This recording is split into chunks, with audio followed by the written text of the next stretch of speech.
Iran Israel వారు దాదాపు 12 రోజులు జరిగింది. ఈ 12 రోజుల్లో దాదాపు చివరి ముందు రోజు అంటే 21వ తేదీ అమెరికా ఇరాన్లో ఉండే 3 న్యూక్లియర్ ఫెసిలిటీస్ మీద బంకర్ బస్టర్ బాంబుల్ని వేసింది.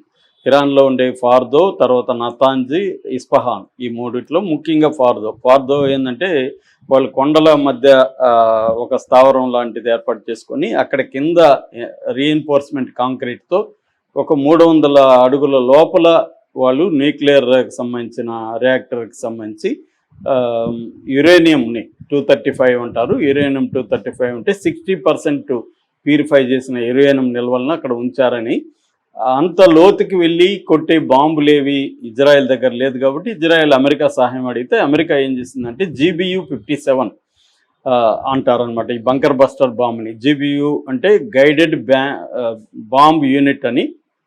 ఈ GBU-57ని B2 దాని ఏమంటారు B2 స్పిరిట్ స్టెల్త్ విమానాల ద్వారా, అంటే ఎప్పుడైనా కూడా బాంబు ఉంటుంది, బాంబుని తీసుకెళ్ళి వేసేదానికి ఒక డెలివరీ సిస్టమ్ ఉండాలి. ఆ డెలివరీ సిస్టమ్ పేరే B2 స్టెల్త్ విమానాలు. వీటిని క్యారీ చేస్తాయి. ఎందుకంటే వాళ్ళ దగ్గర ఉన్న GBU-57 13,600 కిలోగ్రాముల వెయిట్ ఉంటుంది అన్నమాట. సో అంత వెయిట్ని క్యారీ చేసే విధంగా వీళ్ళు B2 స్టెల్త్ విమానాల్ని తీసుకున్నారు. అది గాల్లోనే ఇంధనం కూడా నింపచ్చు అనమాట. సో అలాగా వెళ్ళి వాళ్ళు దాని కింద వేశారు. అది కంప్లీట్గా ధ్వంసమైందని అమెరికా చెప్తుంది, కాలేదని ఇరాన్ చెప్తుంది. అమెరికాలో ఉండే డిఫెన్స్ ఇంటెలిజెన్స్ కూడా కాలేదని చెప్తున్నారు. ఏదేమైనా అప్పుడు ఇది చర్చలకు వచ్చింది. బంకర్ బస్టర్ బాంబు ఇది అమెరికాలోనే ఉంది, ఈ స్థాయిలోది ఇంకా ప్రపంచంలో ఎక్కడా లేదు, అమెరికా దగ్గరే ఉంది. దీన్ని ఈ ఒక మిసైల్ తయారీకి 5,000 కోట్లు ఖర్చు అవుతుంది. ఇది పెద్ద బడ్జెట్ కూడా చాలా ఎక్కువ అవుతుంది, అందుకనే అమెరికా మాత్రమే పెట్టగలిగింది అనేది చెప్తారు. మొత్తానికి అప్పట్లో దాని మీద పెద్ద చర్చ అయితే నడిచింది, ఎలా చేశారు ఏంటి అనేది. అదేంటంటే ఒక బంకర్ బస్టర్ బాంబు ఒకటి వేస్తే అదొక ఫర్ ఎగ్జాంపుల్ ఒక 20 ఫీట్ దిగిందనుకో, మళ్ళీ దాని మీదనే ఇంకొకటి వేయచ్చు అనమాట. దీన్ని అది పుష్ చేస్తుంది, అది ఇంకా లోపలికి దిగుతుంది. అలాగే లోపలికి వెళ్ళినాక అక్కడ పేలుతుంది అనమాట. అక్కడ పేలినప్పుడు అక్కడ ఉన్నవన్నీ ధ్వంసం అవుతాయి. ఇది బేసిక్గా మెకానిజం. సో ఇది గైడెడ్ మిసైల్ అంటారు, అంటే ప్రిసిషన్ గైడెడ్ అంటారు. అంటే అక్యురేట్గా పాయింట్ ఎక్కడ కొట్టాలో అక్కడే కొట్టగలుగుతుంది, పక్కకి వెళ్ళదు అనమాట. అది దీని స్పెషాలిటీ. అది అమెరికా మాత్రం చేయగలిగింది. ఇప్పుడు ఏంటంటే ఒక వార్త 2 రోజుల నుంచి వైరల్ అవుతున్నది. ఇండియాలో కూడా మనం కూడా అమెరికాకు మించిన బంకర్ బస్టర్ బాంబుని తయారు చేయబోతున్నాం. ఆల్రెడీ స్టార్ట్ చేశారు. దీన్నే బాహుబలి బాంబు అని పేరు పెట్టారు మనోళ్ళు. సో దీని డీటెయిల్స్ మనం చూస్తే ఇది అగ్ని-5 అంటారు. అగ్ని-5 మిసైల్ అని దీన్ని పిలుస్తారు. అగ్ని-5 అనేది ఆల్రెడీ ఉంది, దాన్ని ఇప్పుడు డెవలప్ చేశారనమాట. దీన్ని చేస్తున్నది DRDO, అంటే మన డిఫెన్స్కి సంబంధించి defence research and development organisation, DRDO ఇక్కడ హైదరాబాద్లో కూడా ఉంది. ఈ DRDO వాళ్ళు దీన్ని డెవలప్ చేస్తున్నారు. దీంట్లో 2 రకాల బంకర్ బస్టర్ బాంబులు ఉంటాయన్నమాట. ఒకటేమో భూభాగం పైన వాటిని కొట్టడం, 2 భూభాగం లోపలున్న రీఎన్ఫోర్స్మెంట్ కాంక్రీట్ని కొట్టడం అనమాట. ఇది దాదాపు ఈ 2 వెహికల్స్ని ఇప్పుడు తయారు చేస్తున్నారు.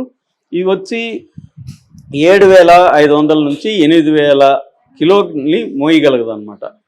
అదేమో 13,600 కిలోలు అయితే ఇది 7,000 నుంచి 8,000 వరకు బంకర్ బస్టర్ బాంబుని మోసే వెహికల్ అనమాట ఇది.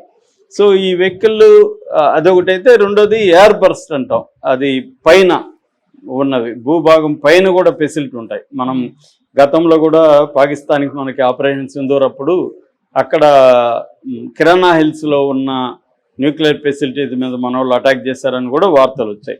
సో ఇప్పుడు మన ఈ 2 రకాల వెహికల్స్ని తయారు చేస్తున్నారు వీళ్ళు. ఇది ఇప్పుడు ఇంకా ఫస్ట్ ఇది ప్లానింగు, ఆపరేషనల్ దీంట్కి ఇంకా వెళ్ళలేదు. సో ఇదైతే త్వరగానే మనకు వచ్చే అవకాశం ఉంది. దీని స్పెసిఫికేషన్స్ చూస్తే మనం ఇది 80 నుంచి 100 మీటర్ల వరకు వెళ్ళగలదు లోపలికి. సో రీఎన్ఫోర్స్మెంట్ దీంట్లో అంటే వాళ్ళదేమో దాన్ని MOP అంటారు, అంటే మ్యాసివ్ ఆర్డినెన్స్ పెనట్రేషన్ అంటారు. అది 100 మీటర్లు వెళ్ళలేకపోతుందని చెప్తున్నారు. ఎవరిది? GBU-57 అమెరికాది. కానీ మనం తయారు చేసే ఈ అగ్ని 5 ఏదైతే ఉందో అది వెళ్ళగలదు. రెండవది మామూలుగా ఇప్పటికీ అగ్ని క్షిపణి మిసైల్ ఉంది మన దగ్గర ఆల్రెడీ. దీని వేగం వచ్చి 5 వేగం కాదు, డిస్టెన్స్ వచ్చి 5,000 కిలోమీటర్లు దీని డిస్టెన్స్ పోగలిగిన దూరం. కానీ ఇప్పుడు తయారు చేసేది తగ్గిపోతుంది డిస్టెన్స్, 2,000 నుంచి 2,500 కిలోమీటర్ల డిస్టెన్స్కి తగ్గిపోతుంది. ఎందుకు తగ్గిపోతుందంటే ఇది మోయాలి కదా, 8,000 కేజీలు మోయాలి కాబట్టి అంత దూరం ఇది వెళ్ళలేదు. అయితే ఇది మనకు చాలు, ఎందుకంటే మన చైనా పాకిస్తానే మన టార్గెట్లు కాబట్టి 2,000 కిలోమీటర్ల దూరంలోనే చైనా అండ్ పాకిస్తాన్ మనకు ఉన్నాయి కాబట్టి ఇది సరిపోతుంది మనకి. రెండవది ఇది అమెరికా కంటే కూడా బెటర్గా ఉంది, ఎందుకంటే ఇది దానికంటే కూడా తక్కువ బరువుతో ఉంటుంది అనమాట.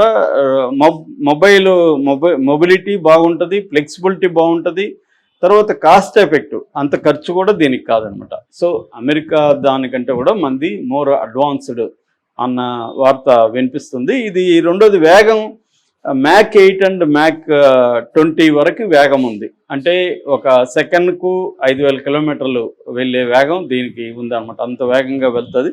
ఎందుకంటే అంత వేగం లేకపోతే డిఫెన్స్ సిస్టమ్స్ కొట్టేస్తాయి, స్లోగా అవుతాయి. సో ఎక్కువ వేగంగా వెళ్ళాలి. సో దీనికి ఆ వేగం ఉందని చెప్తున్నారు. దీంట్లో కూడా మనం తయారు చేసే అగ్ని 5లో కూడా ప్రిసిషన్ గైడెన్స్ సిస్టమ్ ఉంటుంది. తర్వాత రింగ్ లేజర్ గైరోస్కోప్స్ అంటారు అనమాట. అంటే చిట్ట చీకట్లో కూడా ఇది కరెక్ట్గా కొట్టగలదు, లేజర్ ఇది ఉంటుంది. తర్వాత NAVLC అంటారు, NAVLC గైడెన్స్ సిస్టమ్. అట్లాగే GPS గైడెన్స్ సిస్టమ్ ఆగ్మెంటేషన్ కూడా దీనికి ఉంటుంది అనమాట, అక్యురేట్గా పాయింట్ మీద కొట్టడానికి.